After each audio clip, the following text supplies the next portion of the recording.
përshëndetje, natyrisht je pranë familjes. Përshëndetje edhe për juve, Jehona dhe Kroni, po realisht tash jam tek familja Zymeri këtu në fshatin Qytetaricë të komunës së Voshtrisë, ku edhe ka filluar e pamja për të ndjerin Ardit Zymeri, që u vra mbrëm tragjikisht nga bashkëmoshatari i tij Blean Dibrani. Unë nga këto informacionet që ka marrë deri tani, agja i të ndjerit ka pasur një deklarim për media, duket se të paktën familja Zymeri në këtë rast nuk e njeh familjen prej nga vjen djali, i cili pra dyshohet se ja mori jetën në këtë rast nipit tij. Po,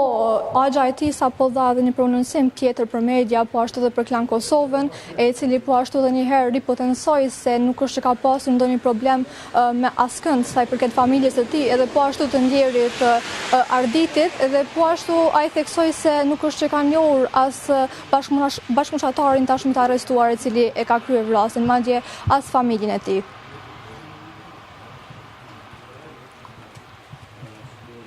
Të kam pasur ndonjë kontakt njëri me tjetrin, realisht cila është njofësia atyre. Ne në rrugë jo zyrtare kemi kuptuar që dy të rinj për një kohë ishin pjesë e FC Trepshës nga Mitrovica. Dihet nëse të dy të rinj kishin luajtur për të njëjtin klub dhe njenin njëri tjetrin paraprakisht?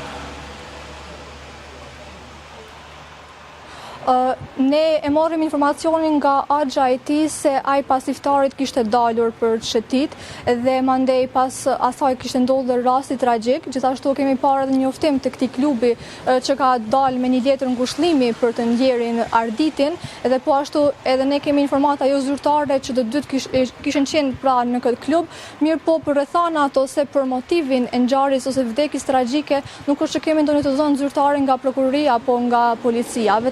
Vetëm e dim që realisht i arrestuari e ka pranuar fajsin që e ka vrarë të ndjerin Arditin. Ora ke arritur të kuptosh në qoftë se dy familje deri në këtë moment kanë arritur të kenë ndonjë kontakt me njëra tjetrën? E pyetëm, mirë po nuk është na dhanë informata nëse kanë pasur ndonjë kontakt, nuk deshin që të shprehen në këtë pjesë, madje ndoshta dëshirojnë që ta mbajnë private dhe mos ta bëjnë një herë publike, pasi që siç thanë besojnë në rrugët e drejtësisë dhe shpresojnë që policia dhe prokuroria do ta kryejë detyrën e tyre dhe mandej do dalin ndoshta me një njoftim ku do t'rregojnë më shumë edhe për rastin edhe për fillesat se çka ka ndodhur. U tha se ky personi në fjalë është i qelluar nga një automjet. Dihej nëse në automjet ishte vetëm dorasi apo e kishte edhe ndonjë shoqërues i cili po e ngjesë makinën në njëjtin moment?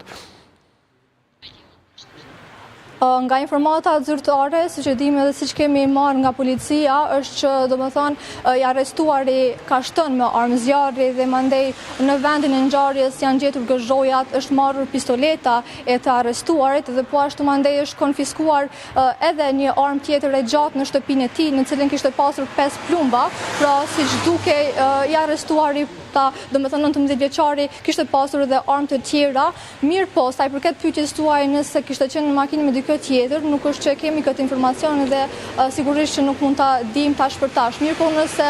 marrim ndonjë informatë zyrtare, sigurisht që mund ta plasojmë edhe përmes portalit apo do të kemi ndonjë lidhje tjetër direkte. Djellza, natyrisht jemi shumë mirënjohës familjes që kanë